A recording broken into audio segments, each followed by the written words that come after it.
Oh, are we ready to go? I guess we gotta be. Damn, it's kind of snuck up on us. It is a Friday edition, game week edition of Birds 365. We are that much closer to the Eagles getting back onto the football field against the Atlanta Falcons come Sunday. That will be the main topic of conversation for the next 2 hours here on Birds 365 with yours truly, Jody McDonald, and my partner, John McMullen, the Mac and Mac guys. Are you ready for some football, Mr. McMullen? Yeah, ready last night. Exciting game down to the last minute, just like the NFL likes it. Tom Brady has the football, not really last, as we were saying before, trying to with 2 seconds and kind of got a feel. But, you know, almost thinking Eagle-centric when I'm watching these games, Jody. And first thing I said to you pre-game as we talked here before the show, can they win a game like that? I don't think they can win a game like that. Up and down the field, like Super Bowl 52, it's when you're playing a team with a great quarterback in this league, and by the way, I already got egg on my face saying Tom Brady's going to get old. That one's out the window pretty early. That prediction. One prediction, one wrong. So I'm saying, can you win a game like that? I don't think they can as you go up and down the field. And I'm saying you can win games in this league a lot of different ways. No, you can win it running the football. You can win it defensively. But to win consistently at the highest level, you're going to run up against a team like you saw last night. Might be Kansas City, might be Tampa Bay, might be Dallas. With that, I think Dak Prescott just threw the football again. How do you keep up? I don't know. I don't know if they're capable at this point. That's what came out of me from that game. And Jalen Hurts will get the chance to show if he can or can't do it. He just hasn't shown it yet. And we'll find out. It's not just Jalen Hurts, by the way. I mean, you need the quarterback, you need the weapons, you need the offense, you need the whole 9 yards. And I just don't think they're in a position to win games like that right now. But we'll see. Obviously, they'll have an opportunity. All right, I'll give you the optimistic spin. I'll put their offensive line up against either of the 2 offensive lines that were on the field last night. Well, I put the Eagles' offensive line when healthy up against anyone. I do think those were 2 really good offensive lines, though. I mean, Wirfs is great, and Tampa Bay early in his career. Ryan Jensen is, one of the reasons the Eagles drafted Landon Dickerson is because they saw Ryan Jensen, and they're thinking about life after Jason Kelce, and they say, that's the kind of center we want. He's going to be physical and throw people around and just intimidate people.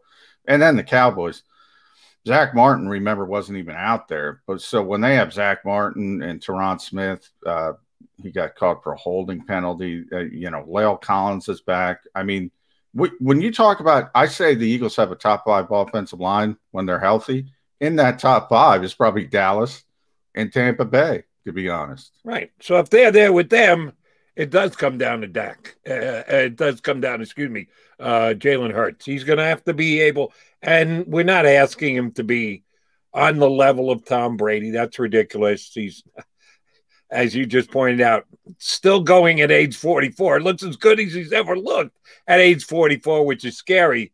The scarier thing for me is you thought there was a possibility that Dak Prescott could at least come back with a little bit of rust on him. He would at least come back and not be quite as mobile as he used to be. And Dak's not one of your running guys. If you're just purely talking about mobility, I'll take Jalen Hurts over either one of the 2 quarterbacks who were on the field last night.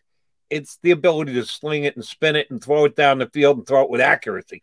We got no idea if he can get into the neighborhood. We know he's not going to be sitting right next to Tom Brady, but can he get into his neighborhood of the ability to put it where he needs to when he drops back the throw? We don't know that. We now know it about Dak Prescott again. We should have known that he had it before. He misses an entire year, a damn ugly injury that he suffered.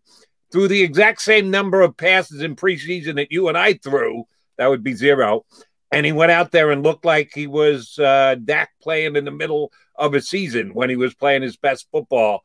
That's not good from an Eagles standpoint, because part of, as you're making your preseason predictions and thinking about what kind of season it could be in the division, you are at least hoping that Dak was going to have to grow back into the job, that there would be a little bit of a Dak drop-off from what he used to be. Oh, no, he looks as good as he's ever been, and that is a little scary. Yeah, it is. I mean, you know, in a lot of ways, it was almost reminiscent of the Cowboys last year before Dak got hurt, where we would throw for 400 yards and they'd still find a way to lose the football game. So I guess if you want some optimism from the standpoint of, are the Dallas Cowboys going to be a good football team in the NFC East, they still have a lot of defensive problems, and that's evident when you can put up that kind of offense and you can't win a football game. That's what happened to him early last season before Dak got hurt. You know, the one thing you're saying, I agree with you on the offensive lines. The Eagles can compete with anybody there, but man, those weapons, and you know, Amari Cooper, CD Lamb, and Michael Gallup got hurt in the game. You know, and if CD Lamb actually caught the football consistently, think what the numbers would be. Think what the, you know, Dak's over 400 yards as it is, with a ton of drops.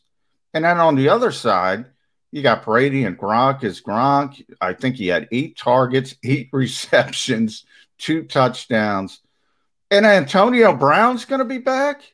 If Antonio Brown's going to be Antonio Brown, you know, we might want to shut this thing down right now, Jody. He was unbelievable last night. And then you had Chris Godwin, who was sort of like their version of CD Lamb. The drops drive you insane, but he's always open. He's always available to make plays. I mean, look, there's potential with Devontae Smith and Jalen Reagor and Quez Watkins. We talk about it all the time, but they ain't those guys that you saw rolling out there for Dak Prescott and Tom Brady. You know, the Eagles do have Zach Ertz and Dallas Goedert at tight end. So, you know, they're going in the right direction. My concern is, though, they're going to have a tough time in those types of games, but we're not talking about a Super Bowl contender. So, you know, as long as you improve, as long as you get better incrementally, as long as you start getting closer to that goal, but you got to reach that goal in the modern NFL. You have to. Here's the scary thing. If I pretty much watched the entire thing. I was going back and forth between the Phillies, who found a way to lose a game down to the final strike, and Ian Kennedy throws a no-bite curveball that a pinch hitter takes out of the park, and they end up losing the game. But I watched as much football as I did the baseball last night. I didn't walk away from that game going, damn, they dropped the football all over the place.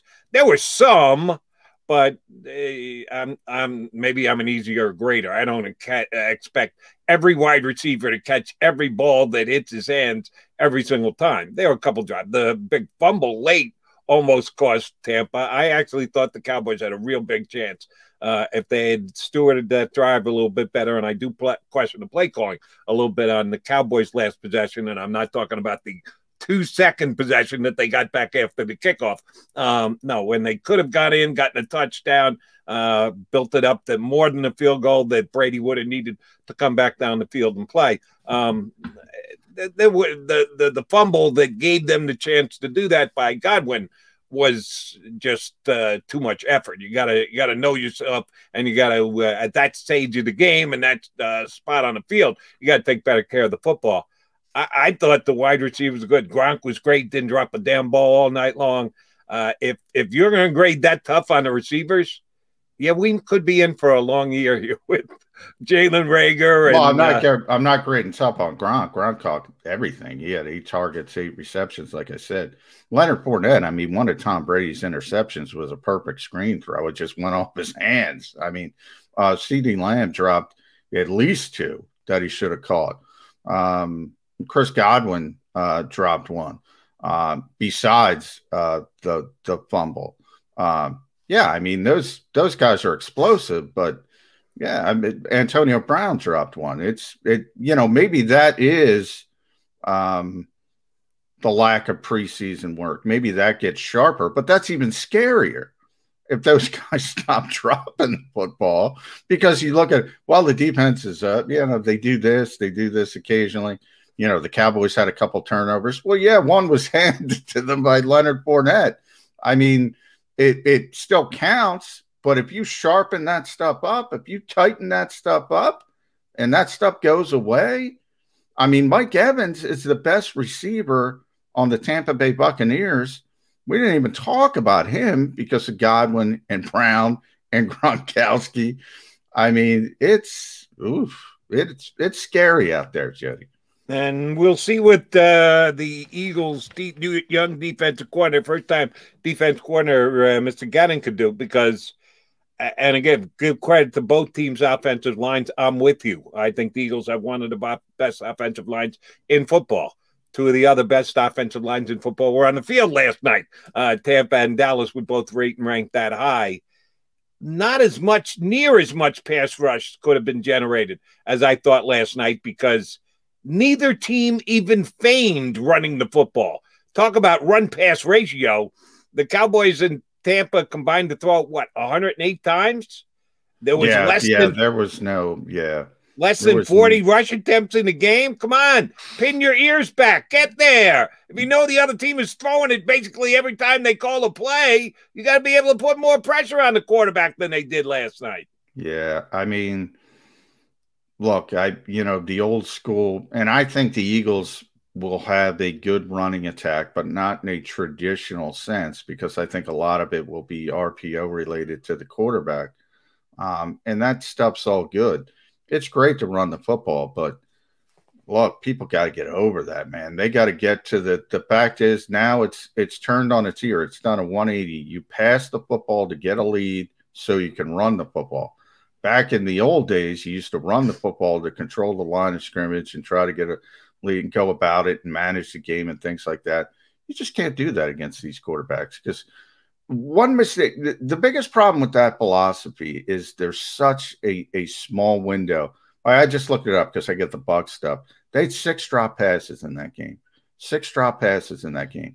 I don't have the Cowboys. The Cowboys were right there with that number. Imagine if they didn't have those 6 drop passes. You can lead, and it was really the Rams, the greatest show on turf Rams, I think, were really the first team. And Mike Martz, he didn't care. If they turned it over early and they were down 7, they weren't taking the foot off the gas, man. They were just going at you and just constant and constant and constant until you just crumbled under it. That's where the NFL is now, with the great teams, with the really, really good teams, and the Kansas Cities and the Tampa Bays obviously being first on that list, but even the Green Bays, the Buffaloes, they're so explosive offensively. It's just that's how you have to go, unless you find the 85 Bears, the 2000 Ravens, the Buccaneers, the Tony Dungy Buccaneers. You got to be perfect defensively, and I don't know a lot of teams that can be perfect defensively. I don't know that there is a defense like that in the National Football League this year. Watching the game, as I said, going back and forth between the Phillies and the football game, I thought I had a pretty damn good grasp on it. Maybe I missed 1 or 2 or 3. Could they throw enough flags during the game? 19 penalties. Now, that's accepted penalties. I can remember at least 2 off the top of my head where they turned down the penalties, declined the penalties. So it could have, there were 20 some odd flags thrown last night. And I wanted to complain about, I'm watching, oh, not another friggin' flag. And then they would show you the replay. They were all legit. There weren't that many calls that I thought, oh, my God, they're calling that? Really? They're calling it that tight? No, I thought they were actually making good calls, but both teams were willing to do what they had to do to try and make a play and get caught. It does. It just slows down the watching of the game. I guess if you're Tampa, then you've got no complaints because you walked away with a win. But if you're Dallas afterwards in the coaching meeting today with the players, penalties hurt them and you didn't win the game. Oh, yeah, you got to clean that stuff up because it made it as great a game as it was. And if you love offense, you had to love this game with the quarterbacks throwing as often as they did. It was tough watch because, once again, the NFL, every single play, Al Michaels should get paid extra. Every single time he has to say, Oh, but there's a flag on the play. They should get an extra $100,000 for doing it as many times as he does. Ridiculous the way the NFL legislates itself. Yeah, I mean, I've literally been writing about that for 2 decades, literally used correctly. I mean, this league is so over-legislated. But I got to be honest, I'm with you, Jody. I didn't think it was a poorly officiated game. No. Obviously, the problem with the NFL is this. It always comes down to one big play. And last night it was Antonio Brown on a back shoulder. A lot of people thought he pushed off. Should have been offensive. To the naked eye while I was watching, I said that's offensive pass interference. That should have been called. It wasn't called. You know, people are jumping on. Obviously, if they're Cowboy fans, they hate it. If they're Buccaneers fans, they're making excuses. Oh, he was off balance. Blah blah blah. Those are really difficult calls. I can't. I'm not. I really despise when fans concentrate on officiating. One, it's really difficult to do. Two, they make it so hard on those poor guys because of the over legislation. And to that latter point, I have no idea. I've talked to you. We talked about that pre-show too. I've talked to people in the league office. I said, do you realize how over legislated this game is? Nobody does. I always get, what are you talking about? I've talked to Runyon about this. What are you talking about? And I always spin it to him like this. I say, you're trying to expand this game. This is a uniquely American game. They're trying to open up markets, obviously in Europe. Everybody wants to be in China because of that economy. They're trying to open up this game. And remember, nobody around the world is indoctrinated to football. We grow up with it here. So it makes sense to us.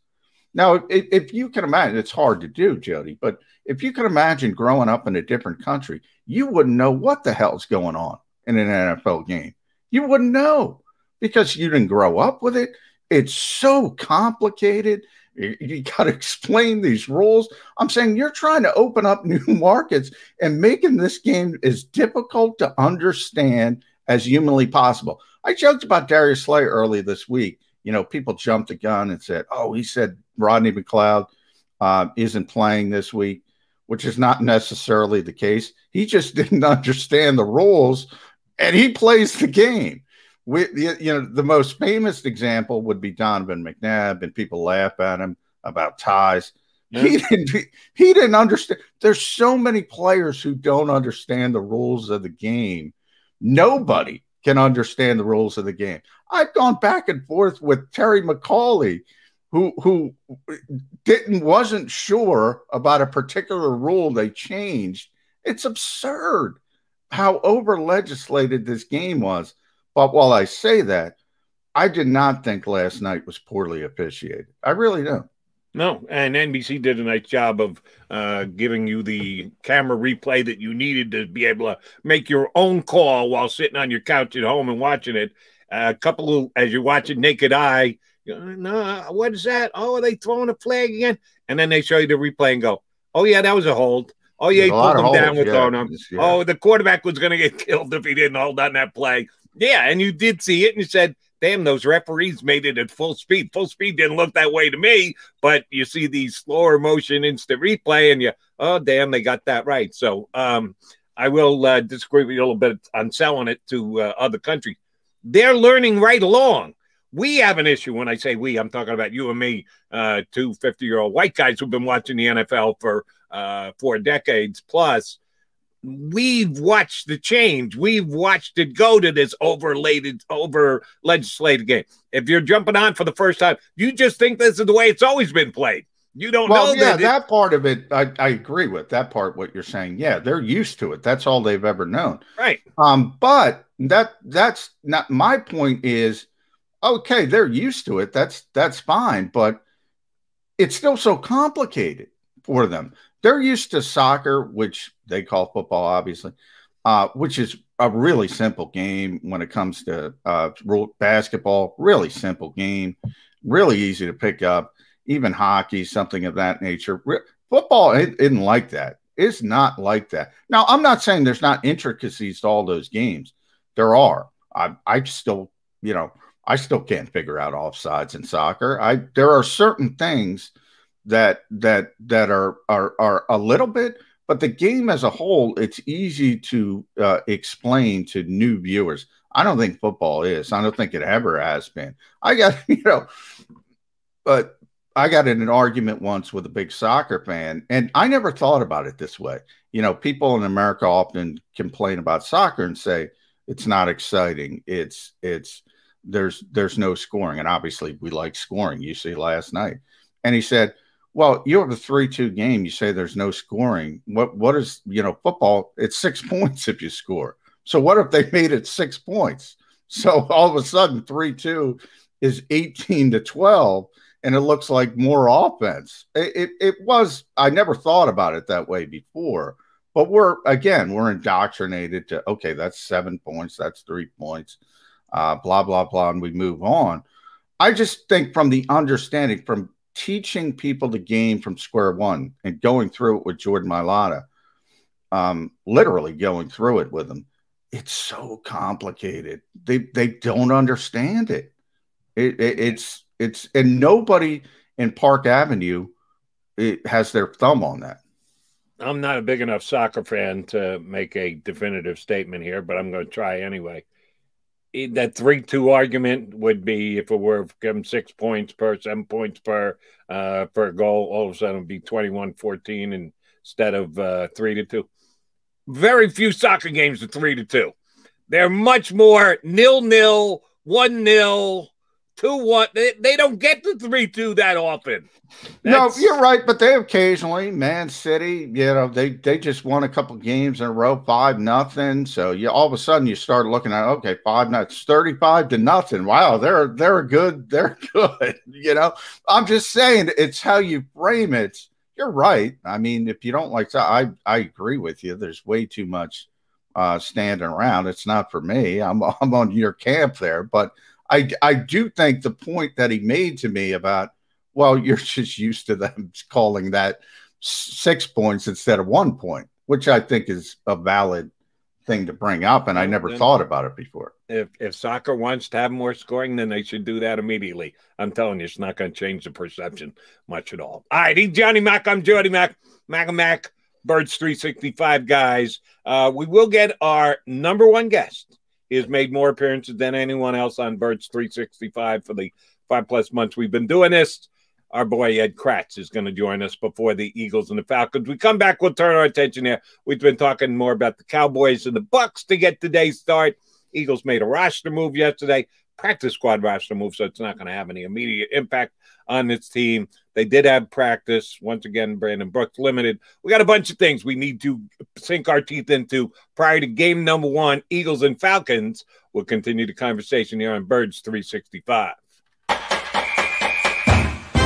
Hey, Eagles fans, if you're a subscriber to the JAKIB Media YouTube channel, you are already registered to win a pair of season tickets for the upcoming season. That's right, you could win a pair of season tickets for the upcoming 2021 season just for being a subscriber. If you're watching and you're not a subscriber, do it now. Subscribe to the JAKIB Media YouTube channel right now. What do you need to do? Subscribe right now. As a hard-working American, you've never experienced how tough life can be until now. A catastrophic injury while working on the job. A personal injury from someone else's negligence. Turned away by other law firms in the region who didn't bother to learn your story.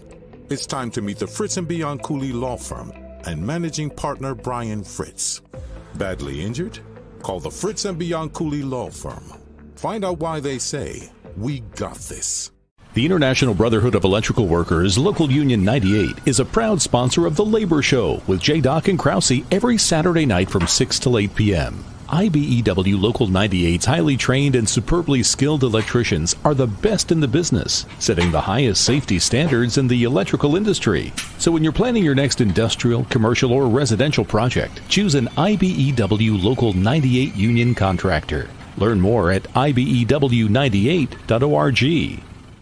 The savoring taste of a good bag of beef jerky is so enjoyable at any time of the day, as long as you can find it. Here's what we suggest. Pure Bull beef jerky is our answer, and soon it will be yours. Locally produced in the Philadelphia region, this high-quality, healthy protein snack is easy to secure. Go to steersnacks.com, and you'll see hot garlic, tropical heat, Pure Bull dry rub, and our favorite, Huck and Fod.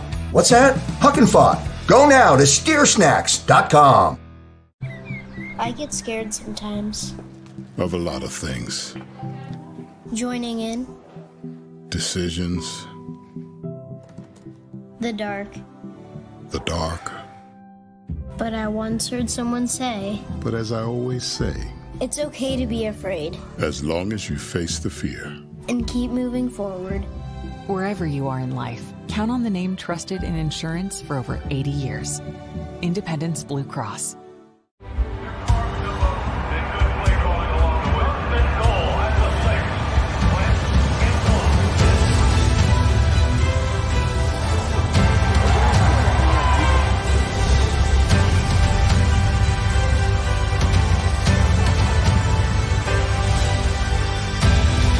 On the field of life, First Trust Bank is there for you.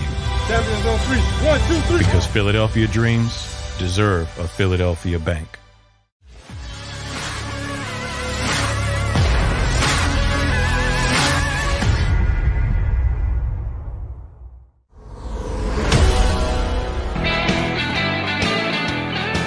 Countdown to the opener is 3 days. We're getting close, folks. Eagles football comes back on Sunday. They got on a Hotlanta to take on the Falcons to get the season underway. We're previewing it here on Birds 365 because it's the last show we'll do prior to Eagles season getting underway. You doing about 4 or 5 Birds, not Birds 365, JAKIB Media shows between now and kickoff. John, how many you got locked between? I got one at least this afternoon. I'm traveling tomorrow, some kind of incognito. Yeah, and then I'll have about 57, I think. So my apologies. I didn't even know until yesterday that you were traveling. Good to see. You talked to your fellow Eagle beat guys. Percentage of those who are traveling and going with the team. I was a little surprised. I'm glad to see that that is the case, and you're going to be there and be able to share with the folks kind of a feeling of not what only happens on the field, but what it's like in the stadium and emotion and everything else. How many guys are heading down that you know of? Most of the regulars are heading down. All the people you would think, they're all going down. So it is a little bit better. Very little travel last year. For anybody, for obvious reasons, because there was really no reason to justify it because everything was Zoom and virtual anyway. So this year's a little bit different in the fact right now, and who knows what can happen, by the way, as we continue to go down this road. They've already upped COVID testing from twice a week to once a week. If we go back to daily testing, who knows how things can move. But for right now, if you want to talk to the coach and the key players of the game, you got to be there. So there's more reason to be there. Are they still going to do Zoom access for those who choose not to go or don't have permission to go? That everything's going to be available video wise. Are you going to be able to get individual one-on-one stuff after the game? Yeah, I mean, you have to be there to ask questions. So obviously it'll be on video, say Nick Sirianni's press conference, but in the old Zoom world, you would just raise your hand, and if your turn came up, your turn came up. If you want to talk to the head coach or the players, you're going to have to be in the stadium to do that this time. Okay, so they're not going to take any question via Zoom? No, not virtually, no. Then yes, I do see the reason why you guys are definitely going to be down there. All right, practice yesterday again. You guys get your limited view, and you can see what you can see for the short time that you're there. Brandon Brooks still limited. Anything of importance come out of practice that you saw that you think can be of note going to Sunday against the Falcons? No, I mean, I think the injury report, as it should be in week one, especially after the Eagles handled the way they handled the preseason, is very light to begin with. So you're really talking about two players and Brandon Brooks. And the only reason you're talking about Brandon Brooks is because he showed up and people didn't know he was injured. And he's really not injured. They're trying to manage him as an older player to get to the game as healthy as possible, which, you know, I think raises a few red flags, to be honest, but nonetheless, they expect him to play. So that's not an issue. Rodney Mcleod is the one notable, and we talked about Darius Slay, kind of people thought he let the cat out of the bag. He really didn't. He just didn't understand the pup rules. So Rodney's still in that legitimate questionable category. And we'll probably get a better indication. Today's after practice. They have to put out the final injury reports. And if he's ruled out, obviously we know. If he's questionable, it's going to probably be a game-time decision. And then guys like Davion Taylor, they're just Landon Dickerson, they're just in that ramp-up period. I wouldn't expect them to play, didn't expect them to play. If they do play, it would be a bit of a surprise. Yeah, I was going to ask. I'm with you on Taylor. When will you guys know? When will anybody know? The Eagles will know because they're the ones who are making the decision. But when are we going to, as an Eagle fan base, have a better clue, maybe a better read on when Landon Dickerson is actually going to be activated? Now, it can be activated, and then we like the Eagles' offensive line. There's not really a place for him to jump in unless somebody gets hurt at this stage. When do you think we'll have a better clue as to when he actually will be active for one of the Eagle games? Well, I mean, you can see him ramping up in practice, so it is getting a lot closer. He's got his helmet on. He's in drills. He's getting much closer than he was in the past. You know, we'll see pretty clearly pregame.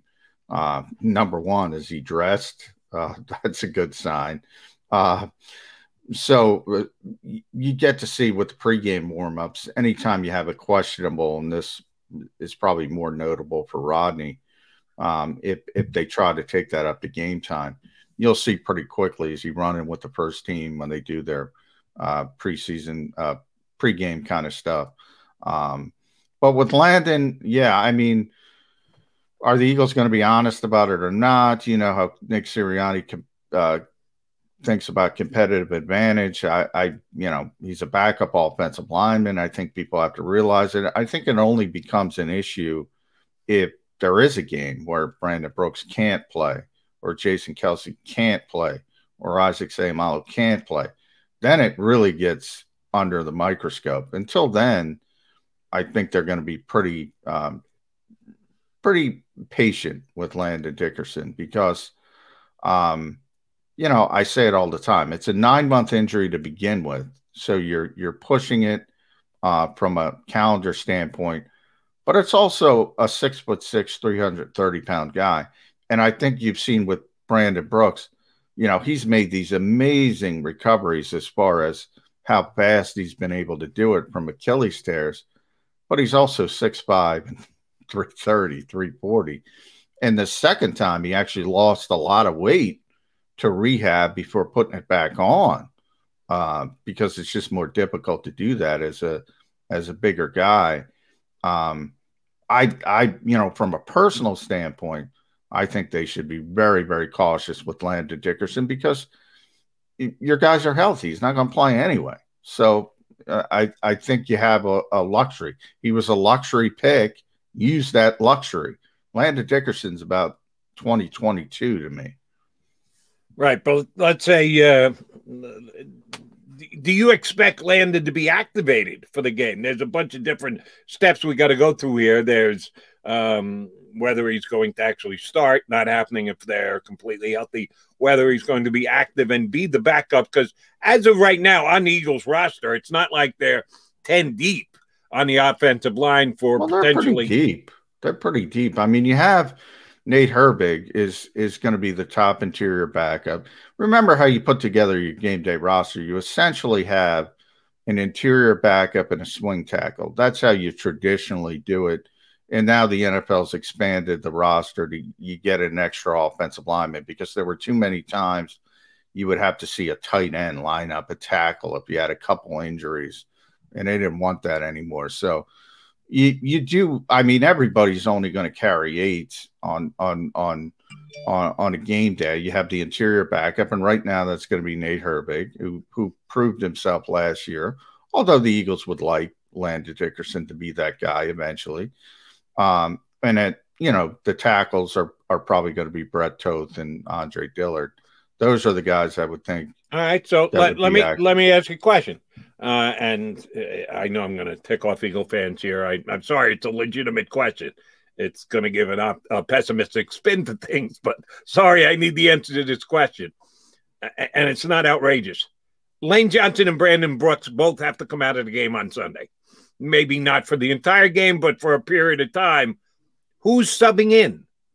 Well, in that case, which would be a disaster, it would be Herbig at right guard and Toth at right tackle, which is good. Again, not good from a standpoint. I'm saying good compared to other teams. In other words, if other teams lost their 2 best offensive linemen, and you could argue that, Jason Kelsey should be in that conversation. That's how good the Eagles' offensive line is to begin with. But if other teams lost those 2, you don't have – Nate Herbig played really well last season. And Brett Toth, I think, is in the conversation, more unproven, but in the conversation to be the most improved player over the summer. I thought he was great over the summer. That's why he made this football team. So, look, it wouldn't be good. No, anytime anytime you lose players like that, it's not good. But they're more capable of handling it than most teams. And I would say, conservatively, without looking at them, at least 30 teams. Fair enough. If those are the 2 guys that are going into the game, and you said you think the Eagles are only going to activate 8 offensive linemen, who's going to be the 8th? Is it going to be Landon Dickerson, or is it going to be Dillard? Andre Dillard. Dillard purely to be the left tackle backup.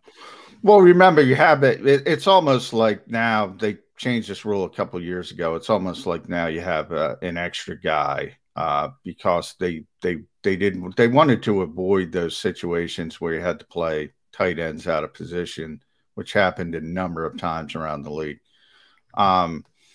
And if two offensive linemen, you go back 5 years, you don't have to go back very far. Teams would carry 7 offensive linemen. So you'd have the 5 starters, you'd have the interior backup and the swing tackle, and you could see how things could go pretty wonky pretty quickly. So you have that extra sort of flyer, so you can afford. If it were the old days, it would probably be Herbig and Toth, and then it would be sort of egg on Howie Roseman's face because you got to deactivate the former first-round pick because he can't play right tackle. Yeah, that's the reason. Andre's probably a better player than Brett Toth, but Brett can play both sides and Andre can't. Agreed. So then week after that, when they're shooting up 8 offensive linemen, if Toth and Herbig are going to be the 2 guys that are pretty much a given every single week. When Landon's ready to go, I mean, Nate's SOL, as they say. When Landon's ready to go, he's so much more talented. And the Eagles have said they don't expect this to be a redshirt year for him. So he's going to be active at some point. He's going to be the backup interior player. And he's going to be one snap away. And that's what they want because, they think he's going to be a really good player. And they're probably right, barring injury, which is the big issue with him. Fair enough. All right. I did want to run this by you. And when we get up here, Ed up here next hour, I want to get his take on it as well. The Eagles released their hype video yesterday. And virtually has been in town for a long time and been watching and judging the Eagles hype video for years. And I am kind of like the Grinch when it comes to this stuff, because I think when you've seen one hype video, You've basically seen them all interchange different highlight plays. Yeah, I think I'm more of a Grinch than you on this. I didn't even know. I couldn't even tell you the previous hype videos. I can. And somebody, if you do a talk show here in this town, you know that you're going to get a call about it. You know somebody's going to love it. They want you to play it on the radio, which doesn't really work. But I have in years gone by said, oh, okay, another hype video for the Eagles. I got to tell you, Johnny Mac, I loved this year's hype video because it isn't your standard hype video. It's conceptually something completely different. It's just about the community and the catchphrase of the Philadelphia Eagles, Go Birds, and some pretty good production went into it. Some smart people put this thing together. Is it the kind of thing that you want to put on at 12:55 before kickoff on Sunday? No. That's what usually you get for your hype video. You want to have it in your DVR, be able to hit it, and then turn on the game and go, because it's all about emotion and screaming and yelling and pumping your fists in the air and actually hitting, doing a chest bump with somebody in your living room if you get ready for the game. That's what it's been forever. This isn't that, and I just thought it was stone cold tremendous. And now I gotta watch this thing. I saw a part of it, but I didn't. I do like, because I know Lane's in it, Brandon's in it, Brandon Brooks, Brandon Graham. I saw them. I like all those guys personally, so I thought they did a real good job. I didn't see the whole thing. Oh, you got to see the whole thing. You got to watch it. Yeah, it is. It's really, really, really well done. And yes, for a Grinch guy who usually doesn't put much into the Eagles hype video, because come on, it's the same thing every single year. That's why they call it a hype video, because it's supposed to get you hyped up for the game. This was kind of for a thinking man's Eagle fan, and I tip my cap to the production team with the Philadelphia. Well, they do a great job with production nowadays. You know, we talked about Hard Knocks a couple weeks ago with the drone shot. That was amazing. And I don't know if you saw the Miami Dolphins. They did one right after that on their own, which was amazing. So, yeah, they've been a lot of teams around this league do a great job with that kind of stuff. Doesn't surprise me the Eagles did a great job. But, yeah, I'm with you on the hype video. If you like it, you like it. Bless you. I mean, like what you like, but at the end of the day, yeah, I don't care. That's me. I'm the Grinch guy. Been there, done that, and I'm usually that guy, but I give him the nod. This one was different, and it was cool, and it was well done. But one point, it opens up, and if you get a chance, we're going to take a break here in about 10 minutes. See if we can sneak it in. It's a solid, I think it's about 3 minutes. It starts with Jason Kelce, and I don't want to ruin it for you or anybody else. I did see the Kelce part as well. Yeah, okay. Jason. With Jason in his robe, which is phenomenal. But it was shot previously. If it was shot yesterday, might have been a bit of a different look. And part of the video is about Zach Ertz saying, "Go Birds." I thought you said "Go Blonde," which was very cool. Jason Kelce going blonde too? What's the deal there? Yeah. How many Eagles are going blonde? Lane Johnson brought that up yesterday. He said we're going to get a surprise hairdo-wise, but he wasn't going to talk about it. So, yeah, I mean, he called it Zoolander-like. So, hey, man, they're having some fun. I think, you know, I'll tell you, man, Zach Ertz is what an amazing turnaround. I mean, that guy is just I talk about him pre-practice with Nick Sirianni. They alwa's have a pre-practice meeting. If you see my social media, I try to get a picture of it every day. He's stretching next to Jalen Hurts. I mean, he is doing everything right. I will say that for Zach Ertz. Well, and I'm not going to give Howie Roseman any credit because we certainly believe credit. Well, no, I'll give Howie credit when he deserves it, but I don't give it to him just for credit's sake. If he earns it, I'll give it to him. But he's the reason he's here. But I don't think he deserves credit for it either. I don't think it's no. I'm gonna interrupt you. He's not the reason he's here. The NFL undervalued Zach Ertz. The rest of the league is the reason that Zach Ertz is here, because I believe Howie Roseman tried to trade him to all 31 other teams, and they weren't willing to part with what I believe was a reasonable asking price. I think this guy's going out and he's going to be a top 5 guy in the league in receptions, in yards, in touchdowns, and that's not worth the 3rd round pick. If you can assure yourself you're getting a tight end that's going to finish in the top 5 in receptions, yards. I've been saying it for years, Jody. Teams in this league overvalue draft picks to a ludicrous degree. I mean, if you look, all you got to do is look back at 3rd round picks and say, what are the odds that you're going to get a player like Zach Ertz? Okay, it's going to be a short shelf life.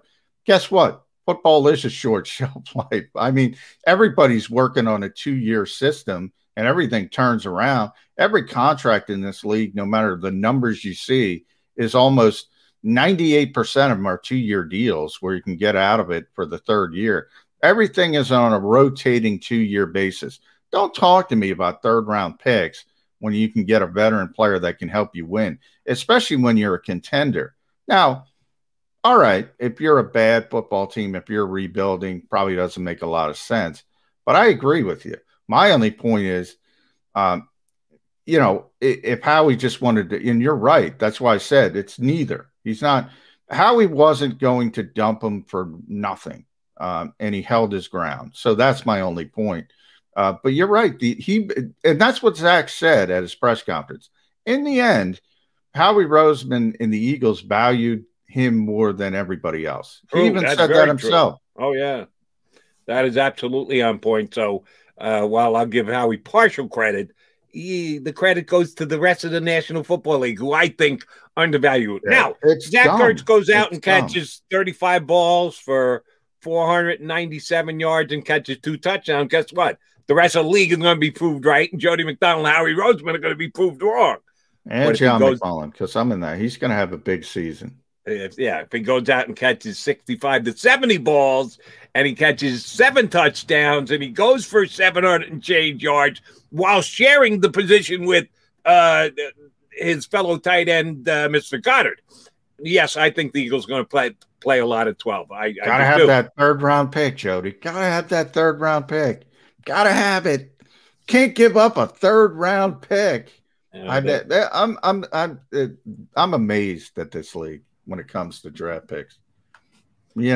Other than the top 10, let's be honest. You can go back, just go back to last year's draft. Just look at it, never mind 2-3 years.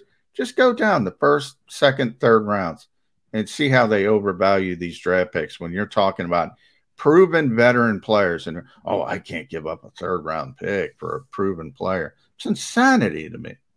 One of the guys who used to laugh at that, and again, I'll show my age here. You might not remember it as clearly as I do. That's one of the reasons I love George Allen, the old coach of the Washington Redskins. He would trade all of his draft picks basically every single year for veteran guys that could help him win that year. He didn't care. He just, all right, we'll trade for this guy, we'll trade for that guy, and then you come draft guy. And the Washington Redskins have 2 choices. Every year that George Young was now I'm forgetting his name. The ex-Red George Allen. Excuse me. Sorry, brain fart. He would just decimate his draft and go, yeah, but I got better players right now. You want me to win this year? I can win this year, but I need to get the best players I have. Not wait and develop. No. My job is to win this year. Next year, we'll figure it out next year. But we'll go year by year and give me the best talent every single year. Yeah, the Rams are the team. Les Snead and the Rams. I mean, he gives up the Seahawks as well. The Seahawks almost always trade out of the 1st round. So I would say those are the 2 teams. And by the way, they've been pretty good. Everybody's Ricky Bobby rules: win a championship or it's not successful. But the Rams have been a pretty good team since Les Snead has taken that tact And the Seahawks have been good for a very long time now. And people, well, they only got one Super Bowl. Oh, really? They only got one? One is pretty good. Yeah, one's pretty good. It's a hard thing to get your hands on, and when you get it, you take credit for it. Yeah. All right, he is John McMullen. I'm Jody McDonald. We are the Mac guys. I'm Birds 365. Continuing to talk about the upcoming game. We really haven't gotten sunk our teeth into the Falcons just yet. How do you go about figuring out the Falcons? Oof, do you watch the old Falcon tape? Do you watch the couple of preseason games? I think you got to watch old Dean Pease tape and Arthur Smith in Tennessee. Yeah. But even Arthur Smith in Tennessee, he doesn't have Derrick Henry, so he can't run Tennessee's offense. That's silly. I don't know. You know, Nick Sirianni's talked about that all summer, how he has an advantage. Well, you don't have an advantage in week one because you don't know what the hell Arthur Smith is rolling out there. Because Mike Davis ain't Derrick Henry, no, I can tell you that. Not even close. So the Eagles, at least on the defensive side, I think have their work cut out for them. Offensive side, too, because you're right. What is Pease going to throw at you? I think Arthur Smith is even harder to figure out. We'll talk about that with our buddy Kurtz. Mr. Kurtz is going to join us next hour. We still got a lot yet to do. Stay with us right here on Birds 365. Hey, Eagles fans, if you're a subscriber to the JAKIB Media YouTube channel, you are already registered to win a pair of season tickets for the upcoming season. That's right, you could win a pair of season tickets for the upcoming 2021 season just for being a subscriber. If you're watching and you're not a subscriber, do it now. Subscribe to the JAKIB Media YouTube channel right now. What do you need to do? Subscribe right now. As a hard-working American, you've never experienced how tough life can be until now. A catastrophic injury while working on the job. A personal injury from someone else's negligence. Turned away by other law firms in the region who didn't bother to learn your story. It's time to meet the Fritz & Bianculli Law Firm and managing partner Brian Fritz. Badly injured? Call the Fritz & Bianculli Law Firm. Find out why they say, "We got this." The International Brotherhood of Electrical Workers, Local Union 98, is a proud sponsor of The Labor Show with J. and Kracz every Saturday night from 6 till 8 p.m. IBEW Local 98's highly trained and superbly skilled electricians are the best in the business, setting the highest safety standards in the electrical industry. So when you're planning your next industrial, commercial, or residential project, choose an IBEW Local 98 union contractor. Learn more at IBEW98.org. The savoring taste of a good bag of beef jerky is so enjoyable at any time of the day, as long as you can find it. Here's what we suggest. Pure Bull Beef Jerky is our answer, and soon it will be yours. Locally produced in the Philadelphia region, this high-quality, healthy protein snack is easy to secure. Go to steersnacks.com, and you'll see hot garlic, tropical heat, Pure Bull dry rub, and our favorite, Huck and Fod. What's that? Huck and Fod. Go now to steersnacks.com. I get scared sometimes. Of a lot of things. Joining in. Decisions. The dark. The dark. But I once heard someone say, but as I always say, it's okay to be afraid. As long as you face the fear. And keep moving forward. Wherever you are in life, count on the name trusted in insurance for over 80 years. Independence Blue Cross.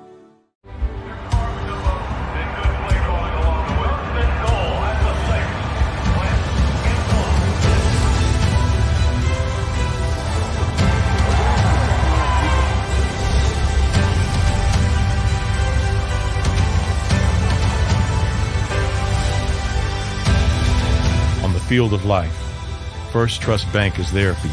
Champions on 3. 1, 2, 3. Because Philadelphia dreams deserve a Philadelphia bank.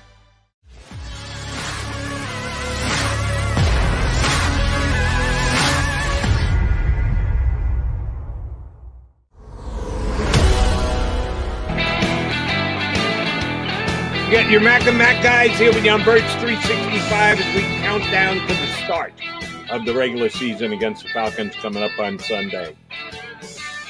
J-Mac, at some point we're going to have to make an official pick on the game. We can hold it till a little bit later. We can do it at the end of the show. Oh, the pick section. Yeah, we are going to have to make a pick on the Eagles game, but we'll save it a little bit. But if you weren't watching at the top of the show, we did start talking about last night's Cowboys-Tampa Bay game, which was, if you like offensive football and throwing it all around a lot, you got what you asked for last night. 108 attempts between Dak Prescott and Tom Brady, and it came down to last-second drive by Tampa and a made field goal for the Bucs to pull out a win when they almost handed the game away. Late fumble, when I say late, 3 and change to go, and Dallas did drive it down, got the field goal to take the lead, but then gave it back up again to Tampa in the very last minute of play. If you're watching it from an Eagles fan perspective, it's kind of good news, bad news. And I'll tell you that the bad news outweighs the good news. Good news is Cowboys lost, and they could have won. If they start the season with a road win against the defending champion Tampa Bay Buccaneers, and you're planning on being competitive and trying to win the NFC East this year, that would have put a little bit of a crimp in your get-along. They didn't, though. They ended up losing the game. However, Dak Prescott looked pretty damn good. No rust, no physical issues, threw the ball effectively down the field, long, short, to multiple receivers all over the place, rolled out an entire playbook in week number 1 with all the plays that they ran. And, yeah, all of a sudden, oops, part of your preseason beliefs and predictions are dedicated and predicated on what the other teams that you're going to be playing, certainly twice in 1 year, like your division opponents. Cowboys offense is pretty scary, Johnny Mac. Yeah, it is. It is. And then I've been saying that for a while. I mean, with that offensive line, those receivers, that running back, you didn't even get going, by the way, the running game. Look, you had to hope it was similar to early last season when I said the Cowboys would run up these astronomical offensive numbers, find a way to lose the football game because the defense stinks. And I said all the defense needs to do is be competent. They don't need to be top 5. They don't need to be top 10. They just need to be 16, right in the middle of the league somewhere, and they could win a lot of football games. Good news is they didn't look good last night again, even though they made the move to Dan Quinn and they shifted defensive coordinators. Michael Parsons, you saw him very active, but, you know, didn't have a real big impact, a lot of plays down the field. Still doesn't look good defensively for Dallas. So that's a positive. Can they get a little bit better? You know, part of that is you're also playing a tremendously explosive offense. So yeah, that plays into it as well. But if you want to take the optimistic tint as an Eagles fan, the defense still doesn't look up to par. So I guess that's what you want to hang your hat on. Right. Do you want to at least attempt to convince yourself that the Jalen Hurts-led Eagle offense is going to be able to look similar to the Tom Brady-led Buccaneer offense? That's a bit of a stretch. We don't know what Jalen's going to be able to do this year. I like the kid, and I'm falling on the optimistic side of things, that he's going to be good enough, that he's going to be put himself in a position to be the Eagle quarterback going forward to 2022 and the years beyond. That's a little Eagle optimism. That's not based on anything that we've seen either in his collegiate career at Alabama or at Oklahoma or his first year with the Eagles. He's a good quarterback. He's a very good quarterback.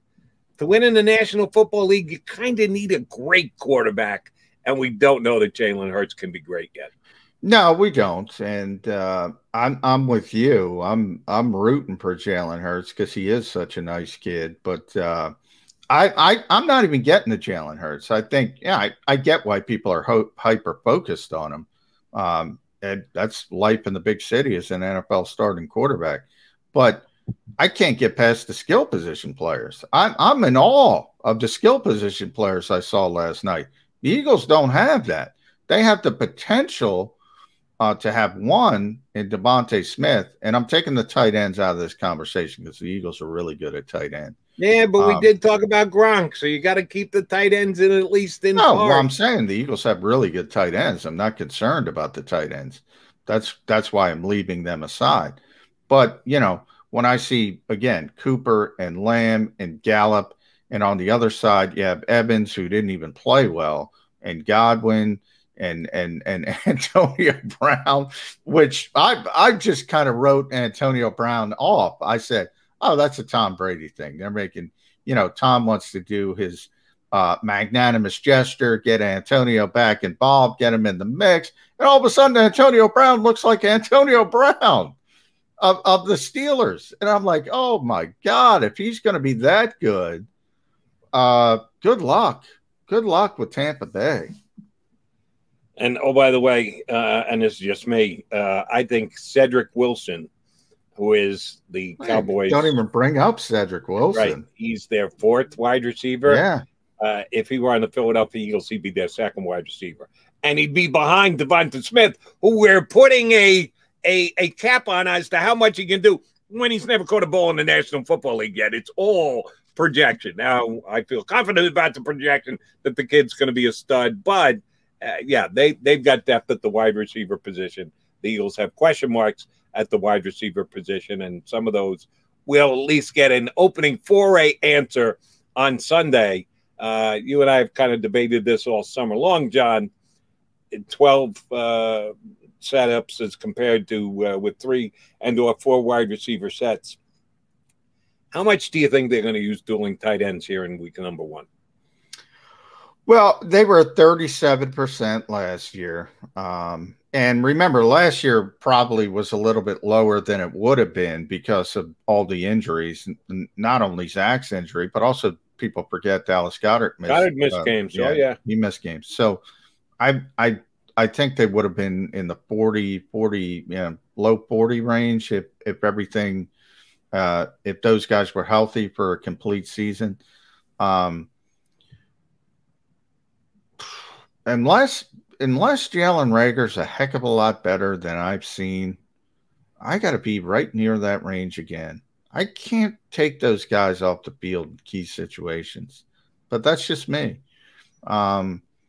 I know Nick Sirianni wants to play more 11 personnel. He has verbalized it on numerous occasions.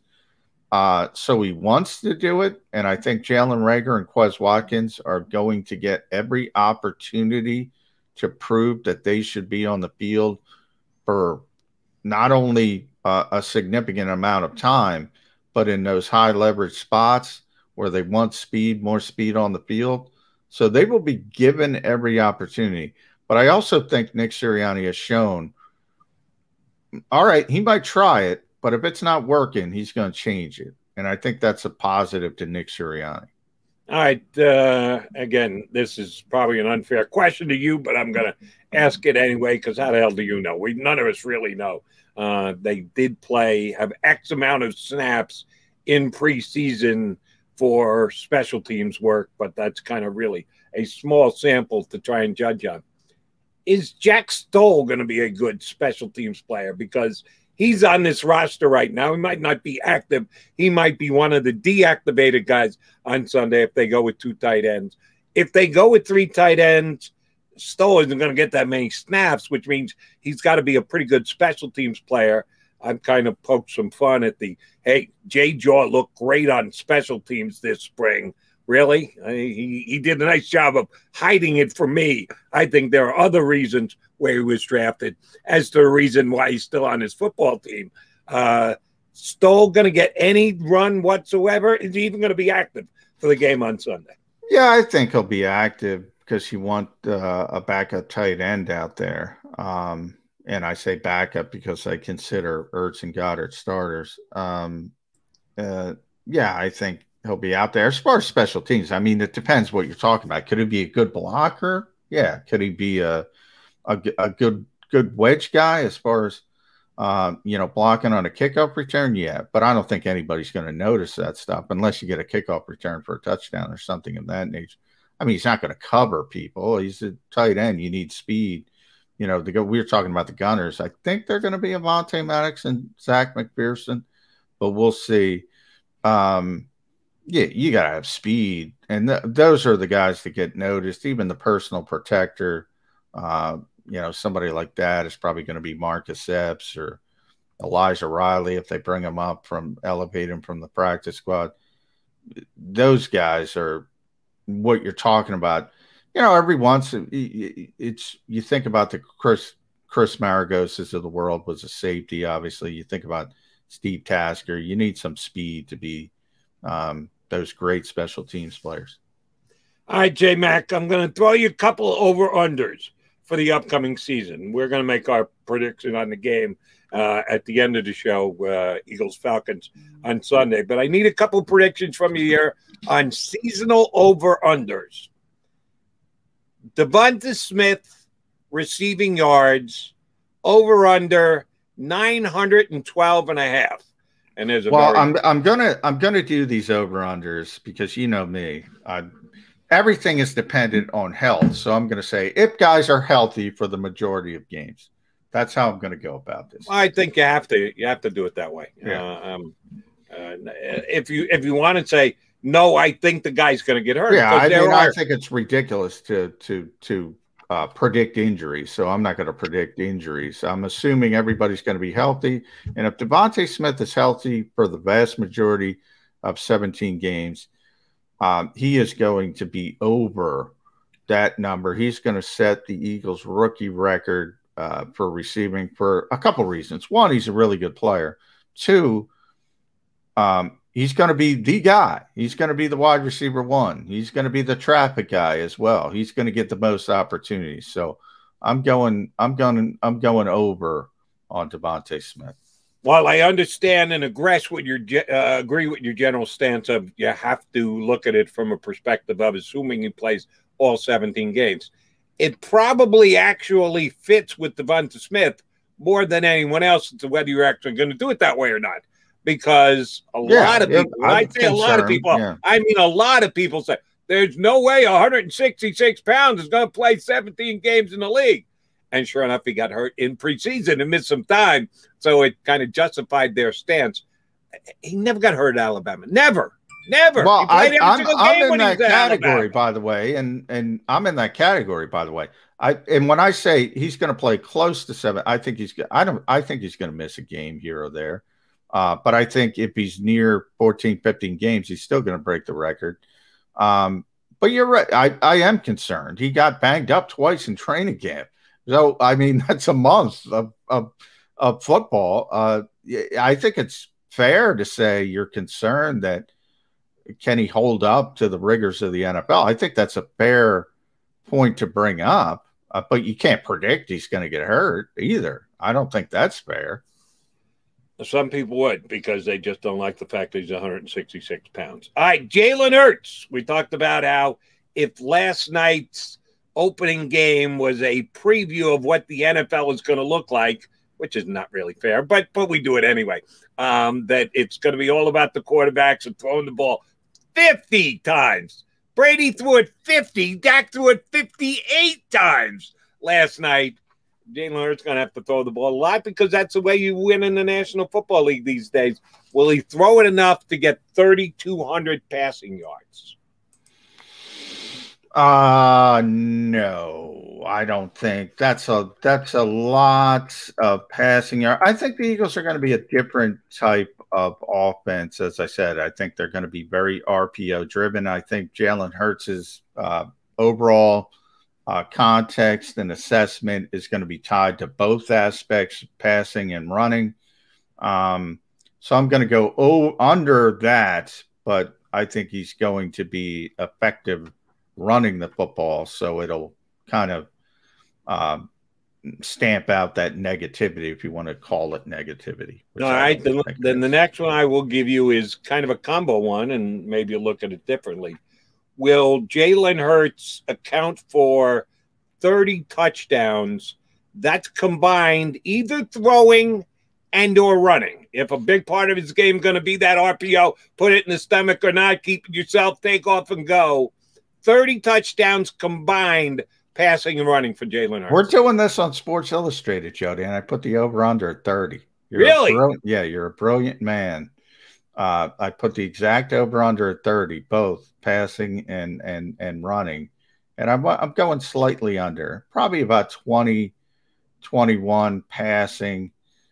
7 running, somewhere in that range. So it'll be right there, but I'm going a little bit under. But that's exactly where I put the over-under. Very good. Then smart minds think alike on that one. All right. Let's flip it over to the other side of the ball for a second. The Eagles' sack leader, and I won't even make you name who you think it is. Kracz what?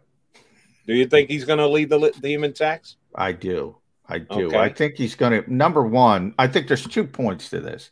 I think he's finally going to get the opportunity. I think they're going to give him the reps because you need the reps to lead the – yeah, it's possible, but if you're playing 50% of the time, you're probably not going to lead the team in sacks. If you get up to 70%, you're going to have an opportunity. I think he's going to get the reps. And, man, he is just a natural pass rusher. He is just – like Brandon Graham's a great pass rusher, but he's not a great finisher. So when you look at the advanced stats and all that kind of stuff and hurries and getting the quarterback off a spot and all that kind of stuff, Brandon always is great. But he's not a finisher because he's not a typical defensive end. He's short. He doesn't have the length. You can't grab guys. Sweat looks like he's, if Hollywood was doing a central casting for an edge rusher in the NFL, they're going to give you Josh Sweat. He looks like an edge rusher. He plays like an edge rusher. He's 6'5". He's got the length, the long arms. I think, and our friend Bo Wolf from The Athletic did a story. He's been asking guys all summer who they think is going to have a breakout season, and Josh Sweat won. He had a great summer. He's on a contract year. Everything is trending towards a big year for Josh Sweat. All right, let me jump back over to the offensive side for 1 second. Don't know if you had this one on your SI list, and sorry I didn't see your SI list, but I'm glad you and I matched up with total of number of touchdowns for Jalen Hurts. Tight end targets. Who gets more balls thrown their way this year, Dallas Goedert or Zach Ertz? We did do this, not the way you framed it. But a similar type of thing. And it's just a hunch for me, but I kind of intimated it earlier in the show. Yeah. I think Zach Ertz is going to get more. And I think part of it is, and some people are going to take this negatively. I don't think it's negative. He has done a great job politicking the head coach and the quarterback. And I think the head coach loves him. I think the quarterback loves him. And we saw it with Carson Wentz. I mean, if you feel comfortable with a guy, you're going to throw him the football, especially when he produces. So I know the Eagles front office wants Dallas Goedert still to be the tight end one. They still sort of formulate their plans with that being the case. I'm not sure Nick Sirianni's going to be on board with that. So that one's just a hunch, but I'm going Zach Ertz. I would tend to think it's going to be Zach Ertz as well. And let me give you one more. I had one more, and then we're going to bring our buddy Ed Kurtz up here. What was the one that? Oh, Miles Sanders. Is he going to get 1,000 yards rushing this year? Yes. Again, a lot of it stems, and this is maybe even we talked about Devontae Smith being the best sort of stipulation for health versus non-health. I actually think Miles Sanders is, because Miles has a history in this league, and his history is gets banged up for a few games. He's not going to play all the games, so that's just the position in general. But I look at 17 games. If he gets close to 17 games, if you play 17, 60 yards gets you over 1,000. It's not that impressive at this stage when you're playing that many games. Plus, I also think Jalen Hurts' ability to run the football is going to make it easier on Miles Sanders to run the football. So I think from an effectiveness standpoint, I think having that RPO-style offense is going to help Miles as well. So I don't think he's going to be up in the Derrick Henry range. I don't think he's going to be up at the guys who were in the conversation to lead the NFL in rushing, but I do think he's going to get over 1,000 yards for the first time. 1,000 is not outrageous. when you're adding another game, and we have to continue to remember this, and I'm still getting used to when you're making predictions, because I've done a couple guest spots on other radio shows around the country. At least once I said like 9-7. You can't be 9-7. Yeah. You got to be 9-8 or 10-7. There is no more 9-7, idiot. But we just have to get used to this stuff. And with over-unders, we got to get used to 17 games. Again, factor in if a guy's going to be hurt or not. That's your own decision, how you're going to play it. But it is 17 games. So we can see in some places record-setting performances, and asking a guy to rush for 1,000 yards should not be that difficult in a 17-game season. The question is, will he get enough chances? If he's averaging 5 per carry, which is damn good, then you only have to give it to him 200 times. Will he actually get the ball 200 times this year? That I don't know. All right, coming up next, our buddy Ed Kracz is going to join us. He will hop aboard. Always good to get Special Ed up, and we have to have him up before the season gets underway. McMullen and McDonald, your Mac and Mac guys, coming right back here on Birds 365. Hey, Eagles fans, if you're a subscriber to the JAKIB Media YouTube channel, you are already registered to win a pair of season tickets for the upcoming season. That's right, you could win a pair of season tickets for the upcoming 2021 season just for being a subscriber. If you're watching and you're not a subscriber, do it now. Subscribe to the JAKIB Media YouTube channel right now. What do you need to do? Subscribe right now. As a hard-working American, you've never experienced how tough life can be until now. A catastrophic injury while working on the job. A personal injury from someone else's negligence. Turned away by other law firms in the region who didn't bother to learn your story. It's time to meet the Fritz & Bianculli Law Firm and managing partner Brian Fritz. Badly injured? Call the Fritz & Bianculli Law Firm. Find out why they say, "We got this." The International Brotherhood of Electrical Workers, Local Union 98, is a proud sponsor of The Labor Show with J. and Krause every Saturday night from 6 to 8 p.m. IBEW Local 98's highly trained and superbly skilled electricians are the best in the business, setting the highest safety standards in the electrical industry. So when you're planning your next industrial, commercial, or residential project, choose an IBEW Local 98 union contractor. Learn more at IBEW98.org.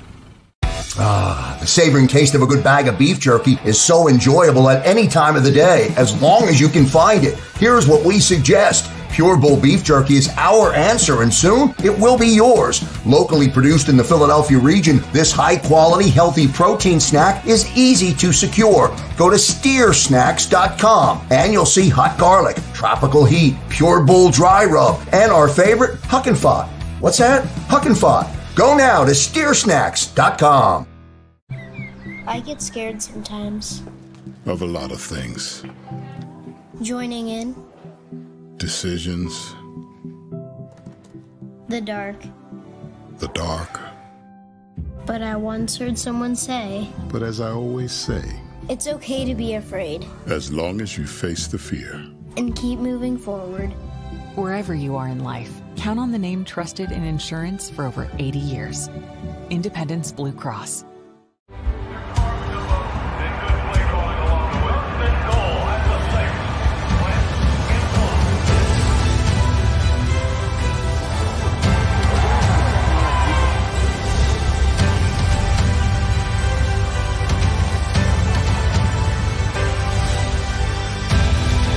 On the field of life, First Trust Bank is there for you.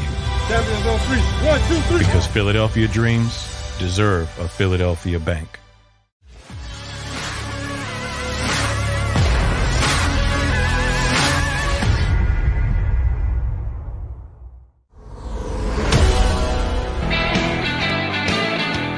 You got your Mac and Mac guys right here with us on Birds 365. We'll hear from Eddie Kracz. He's going to join us coming up in just about a minute. Falcons and Eagles, 1 o'clock kickoff. John McMullen will be in the house heading down to cover the game in Atlanta. I have never been to that new stadium that they've got in Atlanta. Beautiful. How good is it? It's one of the best. They had the Super Bowl there, Rams and Rams and Patriots Super Bowl was there. It's tremendous. Yeah, I mean, all the new stadiums are great. They one up each other. I can't wait to see the one in Los Angeles. Obviously, Dallas is outrageous. Minnesota, where the Eagles won the Super Bowl, that's beautiful. Yeah, Mercedes-Benz Stadium, it is top of the line. How about you haven't been to Vegas yet, have you? No. Yeah, from what I hear, I talked to enough people, get guests up for my CBS Sports radio show. The one in Vegas is supposed to be a little different. Some people like it. Some people don't like it. That they think it is. They want a little cheap on that thing, I've heard. They want to, and compared to, like, the one in Los Angeles, I mean, it's outrageous. They spent so much money on that. One, Stan Kroenke is so rich, he doesn't care. Plus, the NFL got involved because they just opened their new sort of studios, like Disney World type environment there. So, and obviously people have seen Dallas and the Star and what Jerry Jones has done with that stadium. And it's interesting about Jerry Jones. I mean, he's got this company. I forget what it's called. I think it's Ovations, something. I could be wrong, but he's got his tentacles in all these new stadiums, running like the concessions and things like that through this company. So when we talk about business Hall of Famers and we talk about Jerry Jones's power, man, people don't realize how powerful he is. But let me ask you, can't win on the field. That's all that matters. Did you watch the last episode of Hard Knocks? I did not. Okay. But I think both you and I agreed that it would be good this year because Jerry is one of the best promoters on the face of the planet, not just the group of 32 owners in the National Football League. Any business, any place, anywhere, Jerry Jones is as good a promoter as anybody we know. It was kind of a boring year on Hard Knocks. I think they just had boring jumped people. The shark, man. They jumped the shark on Hard Knocks. You know, somebody brought it. We got Ed. It was good. It was good 2 years ago with Gruden because they had Gruden. I thought the Raiders were good. It all comes down to the personalities of the people in it. And Jerry tried. He tried to sell it, but yeah, I just wasn't buying what Jerry was selling. Which, you know, somebody brought up, and I wish I could give him credit, but I didn't think of this.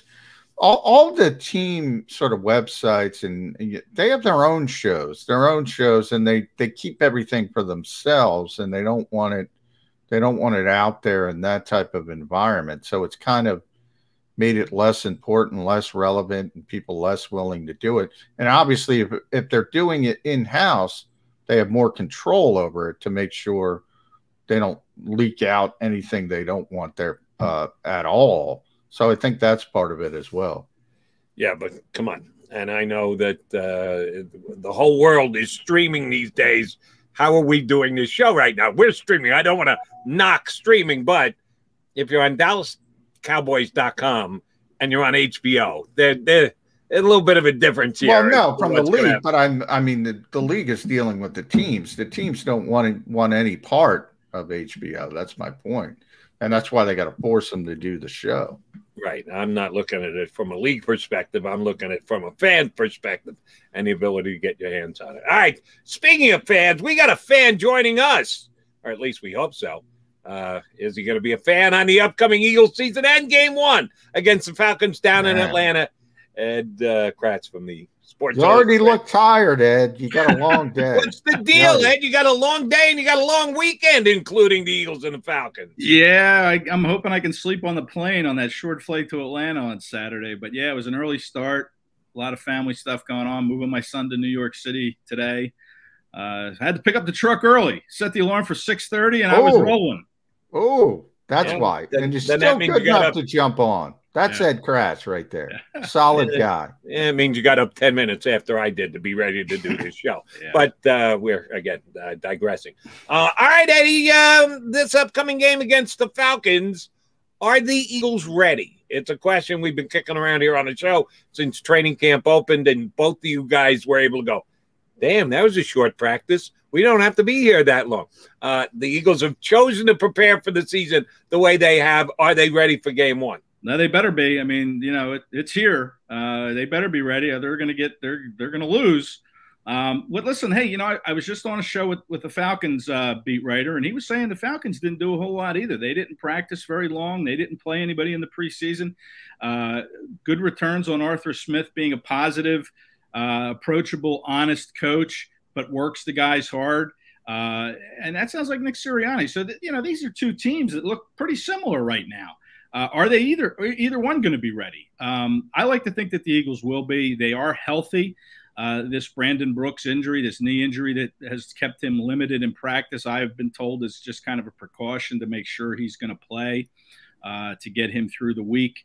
But other than that, I mean, this so-called strategy of short practices and no preseason players has paid off. These guys, here we are week 1, and they're relatively healthy. Now, whether they stay that way, we'll see. And it could take a while to get this team up to speed as the game goes on. They could come out and start slowly, or my feeling is that, Nick Sirianni has treated these guys kind of like caged animals. They've been, behind bars, and they've been on a short rein during the preseason games. And once that cage door goes up, I think they're going to come out hungry, and they're going to attack, and they're going to get off to a good start. Oh, all right.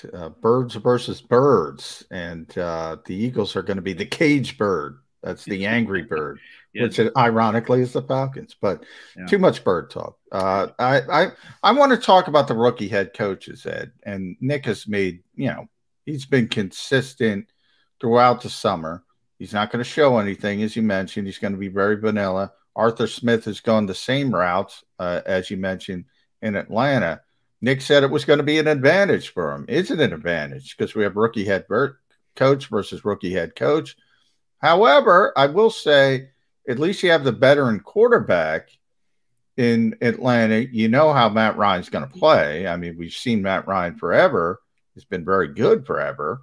And they also have Dean Pease as the defensive coordinator. He's been around since the beginning of time, it seems, whether it's Baltimore, Tennessee, whereas the Eagles have sort of an unknown in JG. So does Philadelphia have a slight advantage from that perspective?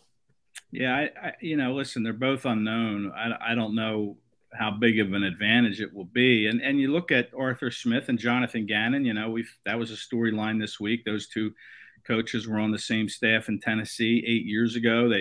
Arthur Smith said it was like living in a dorm. They were roommates, and it was like dormitory living, which when you look at their ages, they would have been in their late 20s back in their Tennessee days. So it was a good analogy. But, those two have familiarity. So they played each other when Gannon was coaching the D-backs in the Colts. They played each other twice a year when Arthur Smith was running the Tennessee offense. So there is some familiarity along those lines, how much that will translate. And Dave Ragone as well. Let me jump in. The Falcons offensive coordinator went to college and high school with Jonathan Gannon, both. Mm-hmm. So yeah, a lot of familiarity between these coaching staffs. It's pretty amazing when you think about how things go in different paths and then come together. Yeah. And so, everybody knows about Matt Ryan, so there's no, strangeness to the quarterback. Whereas the Eagles, Jalen Hurts, you have a little bit of a sample size to go on from last year, but, he's not as known as Matt Ryan. You know what you're going to get from Matt Ryan. And listen, Matt Ryan, these last few years hasn't been very good. Let's face it. This is a team that's had 3 straight losing seasons, whatever the reason is. But, he's 36 years old now. He's not going to be very mobile. You know that if you can put pressure on him and he holds on to the football, you can get to Matt Ryan. So, I like that matchup, the Eagles D-line against the very young interior of the Atlanta Falcons offensive line. But as far as the unknown goes, I think Jalen Hurts is kind of the unknown. What kind of offense is Nick Sirianni going to put him in if you're the Dean Pease, the defensive coordinator in Atlanta? You're going to see some run-pass options. You're going to see Hurts probably keep the ball looking like he's sweeping the edge, and then we've seen this where he'll pull up and try to throw the football. So it might look like he's running when he keeps the ball and tucks it and goes around the edge, but then he'll throw it. So, I think that is to the Eagles' advantage, is not knowing how Nick Sirianni is going to operate with Jalen Hurts. Eddie, I want you to make a comparison between two particular players, one on each of these two teams. And Physically, they're pretty significantly different, but there's a whole bunch of ties between the two. Devonta Smith and Kyle Pitts. Devonta, advantage, won the Heisman Trophy. Kyle Pitts, advantage. He was drafted first. A lot of people believe the Eagles, if they had the chance at Kyle Pitts, would have taken Kyle Pitts. They would have just missed out on Kyle Pitts if they had stayed in the position where they drafted. But there was some fun debating leading up to the draft. Which receiver would be able to help the Eagles most? The die has been cast. One's in Atlanta, one's in Philadelphia, and they will be compared for this whole first season and shoot their whole careers, as a matter of fact. But first things first, game number 1, Eagles against the Falcons. Who puts up bigger numbers week 1? Devonta Smith for the Birds or Kyle Pitts for those other Birds? Well, I'm gonna go with Kyle Pitts here. I just think, I see you cringing there, Jody, but I think that he is going to be fed the ball a lot. I think the Eagles have some other weapons that they might try to use. I think they're going to rely a lot on their 2 tight ends, Goddard and Ertz, coming out of the gate here. I'm not sure Devonta Smith is going to get as many targets as Kyle Pitts will. Now, can Smith be efficient with the targets he does get? Maybe. Maybe he gets 50, 60 yards, but I think Pitts, they're going to line him up all over the place. That's the beauty of what you get from Kyle Pitts is, he's listed as a tight end, but, he can go outside and play as a receiver. He can play in the slot. I mean, you can line him up everywhere. And as much as I say Jalen Hurts is an unknown and an advantage for the Eagles in this game, it's the same with Kyle Pitts. You're dealing with an unknown player. You don't know. I think he played 1 series in the preseason. So you're dealing with a player here where you don't know where he's going to line up from play to play. And you're going to have to be cognizant of that. And you might have to put a linebacker to try to cover him, at least, for the first 10 yards off the line of scrimmage. And I'm not sure that's an advantage to the Eagles. So I think Pitts has a bigger game here than Devonta Smith. When you look at that Atlanta offense as a whole, and I kind of focus in on 3 things. You just talked about one of them in Kyle Pitts, which I think is, such a unique matchup, a unicorn of sorts, because he's too big for any cornerback. He's too fast for any linebacker or any safety. But I do look at Calvin Ridley as well, who to me has turned into one of the best route runners in this league. I think he was a little bit undervalued because Julio Jones was there for so many years, and Julio's Julio. I think he's a really good player. So those are the difficult parts to me. And then the positive from the Eagles' perspective is Jalen Mayfield, who's a rookie 3rd-round pick, who they're going to try to start at left guard right in front of Fletcher Cox and Javon Hargrave. When you look at that Atlanta offense as a whole, what are your sort of staples, bullet points to this game? Yeah, Calvin Ridley, you mentioned, he's a terrific route runner. In fact, Quez Watkins referenced him. They worked out together this summer, and Quez said he learned a lot about route running from Calvin Ridley. So, Julio's not there. Calvin Ridley's going to be a big focal point of this offense. The running backs, I think, are a little unrated or underrated, underknown. But I think you mentioned the Jalen Mayfield, the 3rd-round pick from Michigan. He's making his first start. They're going to have to probably give him help, I would think, somewhere along that line, because you're going against either Fletcher Cox or Javon Hargrave, and then you bring in an experienced guy like a Hassan Ridgeway, perhaps, that can go against him. You're going to have another rookie, Milton Williams, who will probably get some snaps on that interior. But that whole interior offensive line for Atlanta is very young. Matt Hennessy is their center, of course, a Temple product. He'll be making his 3rd start at center. He was a 3rd-round pick last year.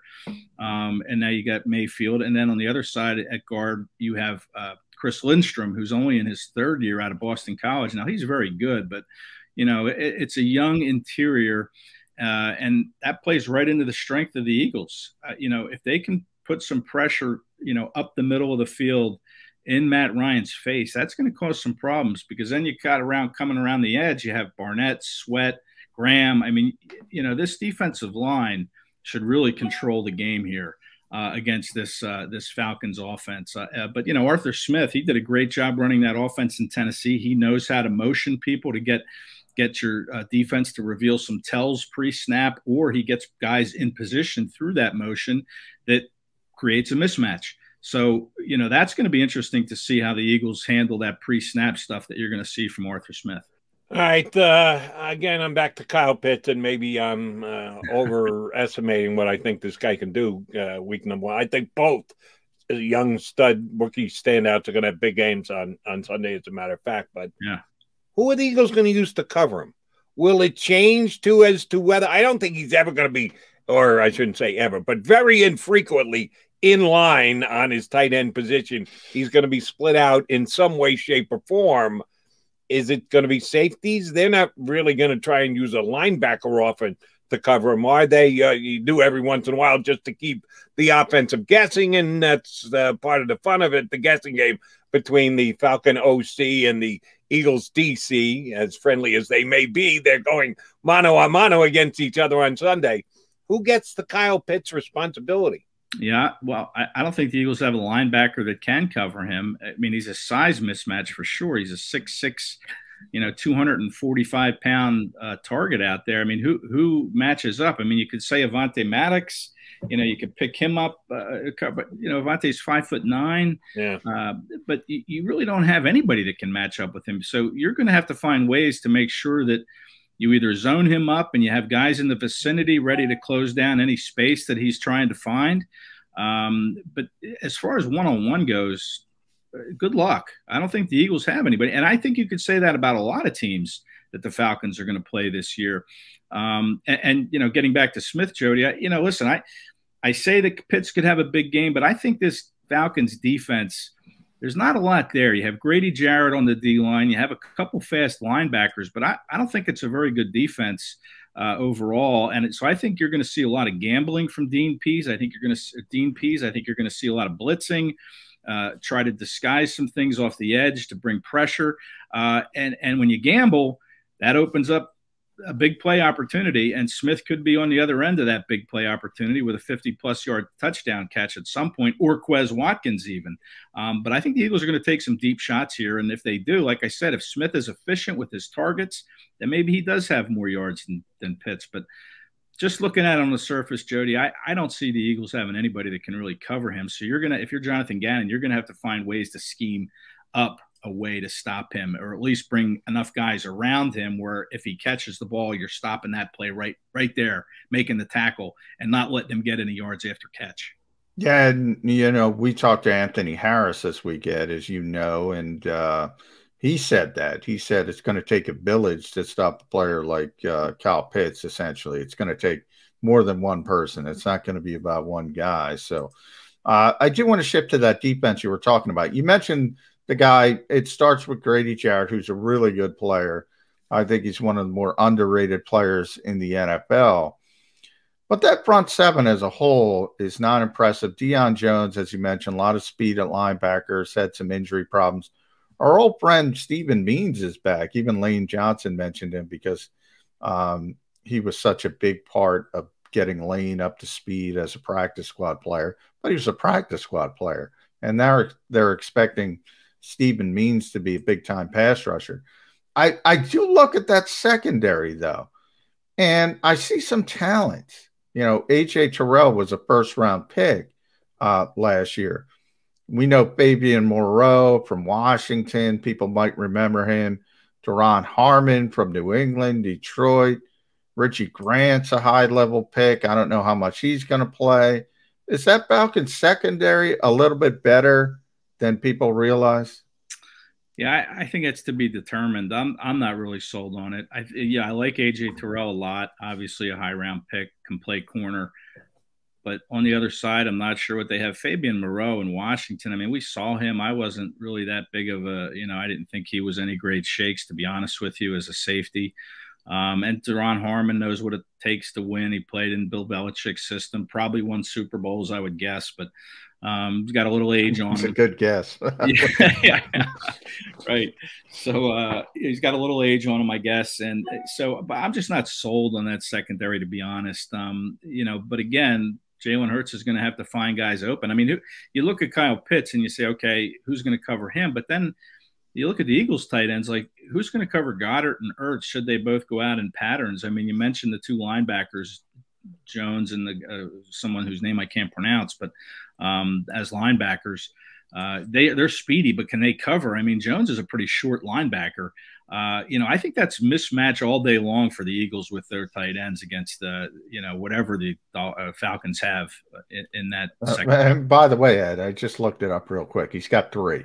So you're right. Good prediction. He's got 3. All right. Since you went to tight end, I'm going to follow it tight end with you, Mr. Kracz. I asked this question of my partner here last hour, so now I put it to you. If I had asked you after Nick Sirianni was hired, had his early press conference before the draft ever took place, who is going to have more targets for this upcoming season, Zach Ertz or Dallas Goedert? You probably would have laughed at me and said, Zach Ertz is going to be a 0. He's not going to be here, Jody. Why are you asking such a stupid question? They're committing. They're going to sign Goddard to a contract extension. They're going to try and throw him the ball 100 times this upcoming year. Why do you ask me such a dumb question? Well, asking the question today is very legit because it could go either way. Who's going to get more targets this year, Goddard or Ertz? Yeah, if you'd asked me that a few months ago, I would have said, well, does the team that Ertz is playing for, whoever that is, count in that equation? But he's here, and I think the Eagles are going to use him. I really do. I think Nick Sirianni has really fallen in love with Zach Ertz as the summer has gone along here, to the point where, they're going to use him. But then he said in the a press conference earlier in the week that they're going to try like heck to get the ball to Dallas Goedert. So listen, I think both guys are going to be targeted, but if you ask me who's going to have more targets for the whole season, I would say Zach Ertz right now. And that's crazy to say that. 3 for 3. I said Ertz, John said Ertz, you said Ertz, and nobody would have said Ertz. Even a month ago, nobody would have said Ertz. No, sir. He's done a great job politicking. I noticed the other day during stretching right next to Jalen Hurts. Zach Ertz is a smart man. And the head coach loves him. Yeah, he did the same thing with Carson Wentz. If you remember when Wentz came to town, he was riding, like they were Siamese twins or something, joined at the hip. I mean, he was right there in Carson Wentz's pocket. So Ertz is a smart guy, and he got 116 catches out of one season. With that relationship. So he's a smart guy. He went to Stanford, for crying out loud. Of course, he's a smart guy. Yeah. How much Thursday night football opener did you see? And you're shaking your head, so I assume you saw quite a bit. I did. So my question is, can the Eagles win a game like that? Can the Eagles win a shootout with all those weapons, with those quarterbacks going up and down the field? Are they equipped to be in a game like that? It's funny because I was asking myself the same question when I was watching that, is could the Eagles put up points to keep pace with the Cowboys? Because let's face it, Dallas's offense is really, really good. And Michael Gallup, I don't think even played after the first half, and he was off to a really good start. So, Amari Cooper, CeeDee Lamb, Ezekiel Elliott, who looks like he's in good shape, was running really hard, hitting the hole quickly. That's going to be a handful. And you look at last year, the Eagles were one of 2 teams that didn't score 30 points in a single game. Them and the JETS, Jody Mac Jets, were the other. So, I hate to ruin your morning there, Jody, but okay. Yeah. You wonder if, are Smith and Rager, are they going to be able to develop to that point where, they can fly up and down the field? Listen, I was encouraged by the Eagles' ability to throw the deep pass in practices that we saw. I thought Jalen Hurts throws a nice deep ball. But if you start taking that away, can he do enough underneath to keep the chains moving? And we don't know at this point, but we're going to find out awfully quick because they play in Dallas in week 3 on Monday Night Football. So, look, the Cowboys looked awfully good, but their defense, I mean, let's be honest here. I know they were going against Tom Brady, and Brady's weapons are unbelievable with Godwin. I mean, Mike Evans only had 3 catches for goodness. Yeah, Antonio Brown's back. Brown, I mean, Rob Gronkowski. I mean, to me, Tampa looks like they're going to win it all again, to be honest with you. So, yeah, the Cowboys' defense did not look good, but it was against a very, very good offense in the Buccaneers. But still, that cornerback spot, Mark Anthony or the other guy opposite Diggs, does not look good. I mean, it looks like he could exploit him.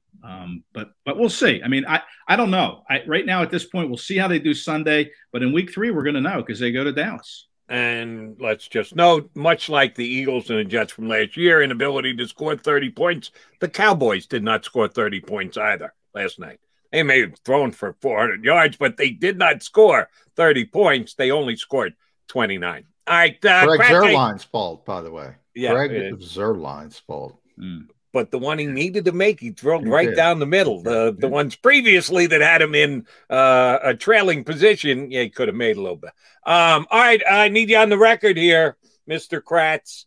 Number 1, the score of Sunday's game against Atlanta, and number 2, how the Eagles' record will look at the end of 17 games this year. All right, I'll start with the first one there. I think the Eagles win this game, Jody. I like their weapons. I actually think they have a better roster at this point than the Falcons. Yeah, Matt Ryan is a proven commodity. Not sure that's a good thing or bad thing in week 1 because you know what Matt Ryan is. You have a body of work that you can look at. Now, it wasn't in an Arthur Smith offense, but I just think the Eagles are better top to bottom. I think some of these matchups, key matchups, favor them. And I thought it would be a low-scoring game, but like I mentioned, I was on a show in Atlanta earlier, and they think it's going to be a high-scoring game, and the Falcons are going to win. But I don't know about that. I think it's going to be a lower-scoring game because I think both these teams, not having played a lot of guys in the preseason, might take a little bit of time to get warmed up. And so I'm thinking more like a 23-20 victory from the Eagles here. As they continue to try to find a way to score more than 30 points in a game. But I don't think they're going to need to do that in this game. And I just like the matchups, especially the D-line against the Falcons O-line. And I like the Eagles tight ends against whatever secondary is out there for the Falcons or the linebacking crew. And I like the running game. I think the Eagles are going to be able to run the football in this game. And whether or not Sirianni commits to it, we'll see. We didn't see a whole lot of runs in the Dallas Bucs game, which I was surprised about. It was just one pass after another. When you can throw it like that, why bother? Yeah, I guess. I get. But listen, when you run the ball, you take some time off the clock, and you're going against Tom Brady in that offense. I would think if you're Dallas, you'd want to run the ball a little bit more to try to control some clock and shorten the game. But I think the Eagles will be able to run the ball. And I like the Eagles to win this game 23-20. As far as the season goes, I'm going to go with a 9-8 record. I broke it down on the EagleMaven.com website.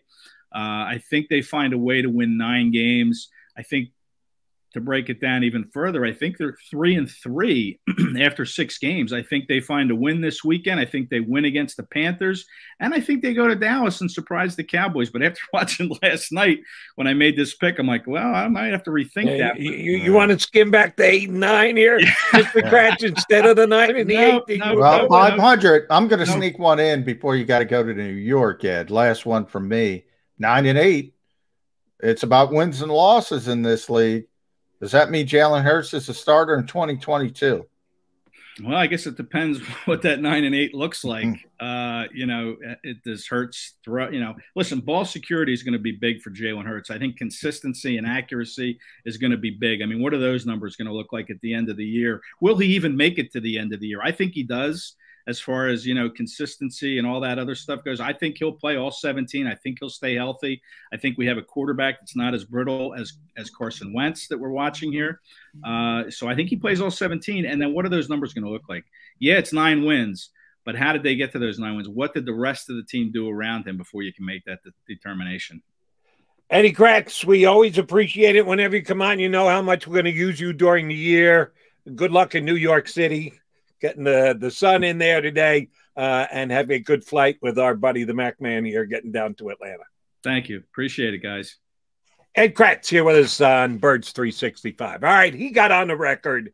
Eagles win 9 games. You get Johnny Mac's prediction and my prediction as we put on the bow on the show here on Birds 365.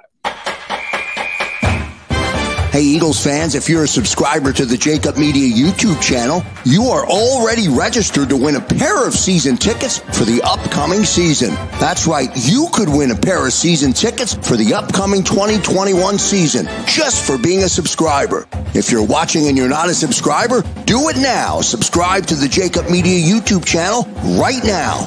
What do you need to do? Subscribe right now. As a hard-working American, you've never experienced how tough life can be until now. A catastrophic injury while working on the job. A personal injury from someone else's negligence. Turned away by other law firms in the region who didn't bother to learn your story. It's time to meet the Fritz & Bianculli Law Firm and managing partner Brian Fritz. Badly injured? Call the Fritz & Bianculli Law Firm. Find out why they say, "We got this." The International Brotherhood of Electrical Workers, Local Union 98, is a proud sponsor of The Labor Show with J. and Kracz every Saturday night from 6 till 8 p.m. IBEW Local 98's highly trained and superbly skilled electricians are the best in the business, setting the highest safety standards in the electrical industry. So when you're planning your next industrial, commercial, or residential project, choose an IBEW Local 98 union contractor. Learn more at IBEW98.org. The savoring taste of a good bag of beef jerky is so enjoyable at any time of the day, as long as you can find it. Here's what we suggest. Pure Bull Beef Jerky is our answer, and soon it will be yours. Locally produced in the Philadelphia region, this high-quality, healthy protein snack is easy to secure. Go to steersnacks.com, and you'll see hot garlic, tropical heat, Pure Bull dry rub, and our favorite, Huck and Fod. What's that? Huck and Fod. Go now to steersnacks.com. I get scared sometimes. Of a lot of things. Joining in. Decisions. The dark. The dark.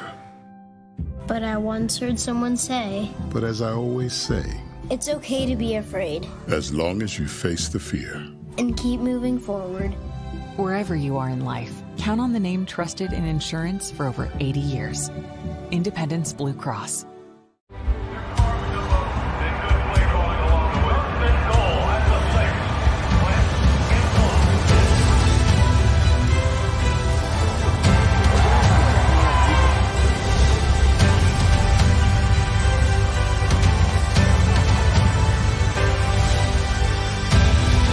On the field of life, First Trust Bank is there for you. Champions on three. 1, 2, 3. Because Philadelphia dreams deserve a Philadelphia bank.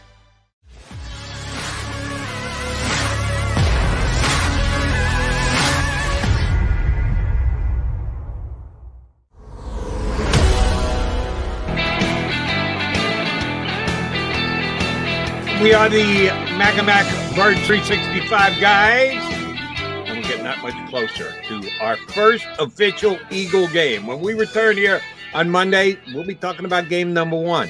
Will the Eagles be 1-0 or will they be 0-1? That's where we're going to venture out onto that prognosticating limb for game number 1, and we will confirm our overall seasonal predictions here before we wrap up today's episode. Mr. McMullen, McMullen, I give you opening honors. First on the game. We'll go game first, and then we'll go season. You get first honor on the game. The Eagles going to find a way to win Atlanta and start the season 1-0, or are there questions aplenty after Nick Sirianni's debut? I don't think there's necessarily questions. To me, it's about the spot. I don't like the spot, and I kind of said it earlier in the week on the show. First game back after the pandemic season, first game back in that kind of environment. Atlanta's not known as the greatest sports city, but I think people will be fired up more than they typically would be. I agree with my buddy Ed Kracz. I think the Eagles have the better football team, but I always say when you play a bad football team, you don't want to play them early in the season. They don't realize they're bad yet. I don't like the spot. I think the Eagles are going to lose the game. I think it's going to be 24-19-ish.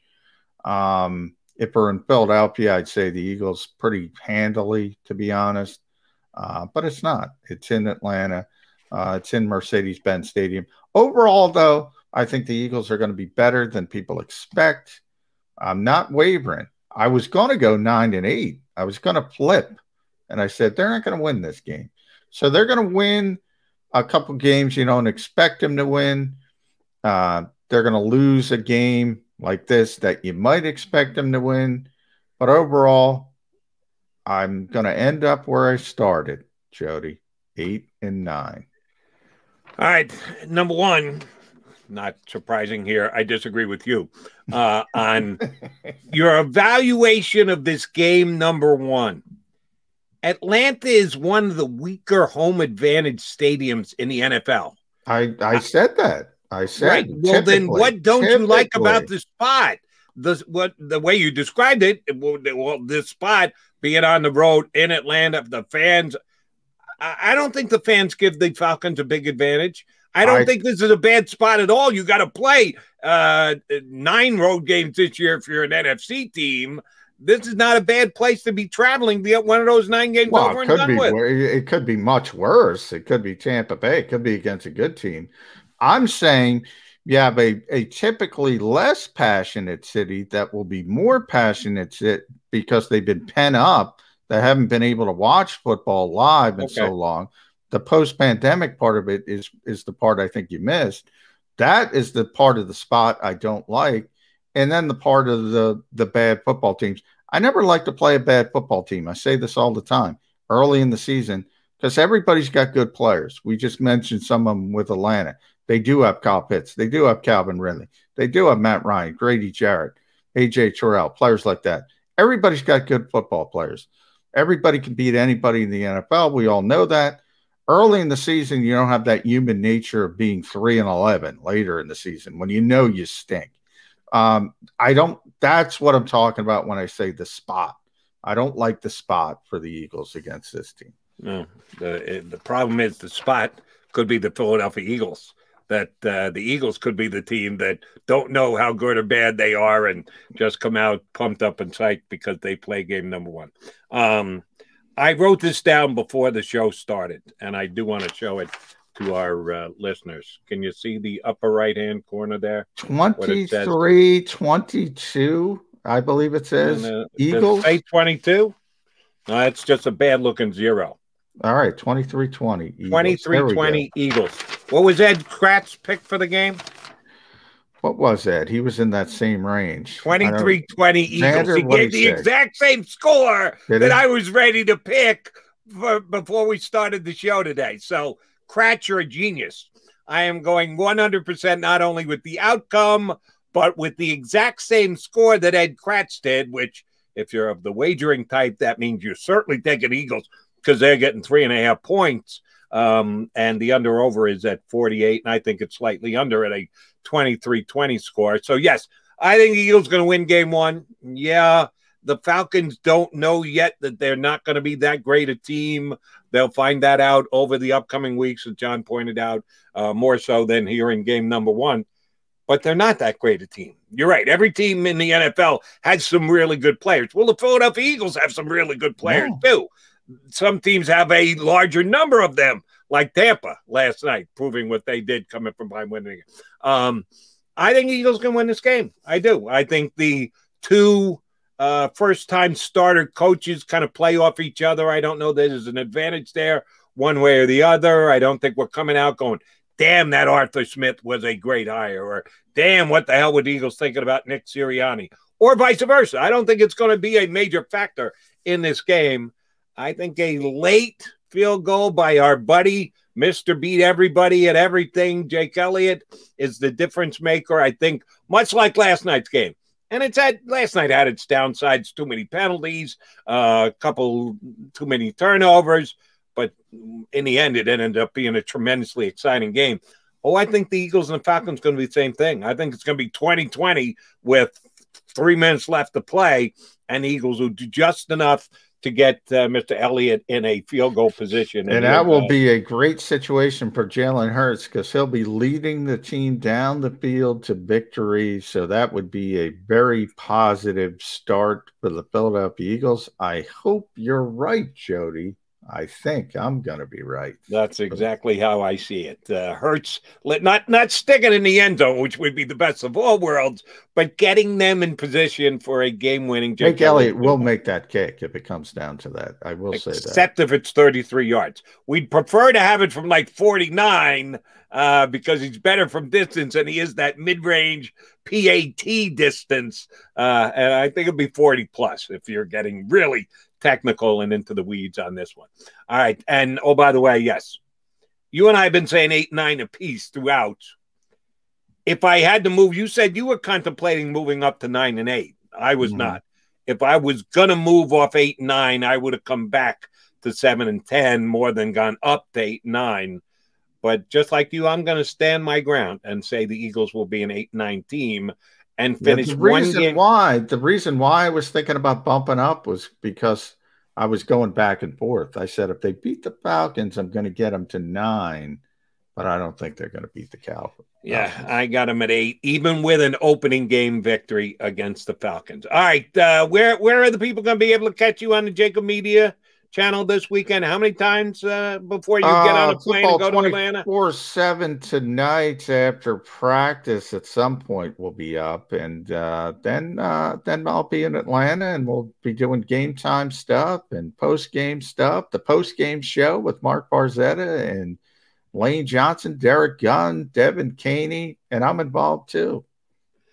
I'll be watching for you this weekend, and then be ready for you to come back on Monday. Thanks to all our people who stuck with us throughout the entire lead up to the Eagle season. We've been doing this Birds 365 thing for a couple months now. It all comes to fruition. It all comes to fruition Sunday. And by the way, Jeff Kerr will be here Monday. I'll still be in Atlanta, but I'll be back bright and bushy-tailed Tuesday. Okay, but you will be checking in. Yeah, I was going to say, we are going to have you as a guest on Monday, right? Seeing that you're there at the game and you are Mr. Birds 365, you will be here at the top of the show on Monday. Yes. Good, because I gotta make fun of you, because let it be known, let it be remembered, it is here having been recorded forever. Jody McDonald picked the Eagles to win game 1. John McMullen picked the Eagles to lose. Yeah, well, I'm never gonna, I'm not gonna just try to hype up the fan base. That's what the hype video is for. And the hype video was great this year. I'm not a hype master, but I do think the Eagles are going to win game number 1. We shall see. John and I will be back on Monday. Jeff Kerr in for John. He'll be my co-host, but McMullen will be here right from the top of the show. Enjoy your entire weekend of football, everybody. Go Birds. Hopefully that's the case. We're talking about a win on Monday. We shall see. Thanks for watching here on Birds 365. If you missed any of today's show on the JAKIB Media channel, listen to the podcast on your way home. Available on YouTube.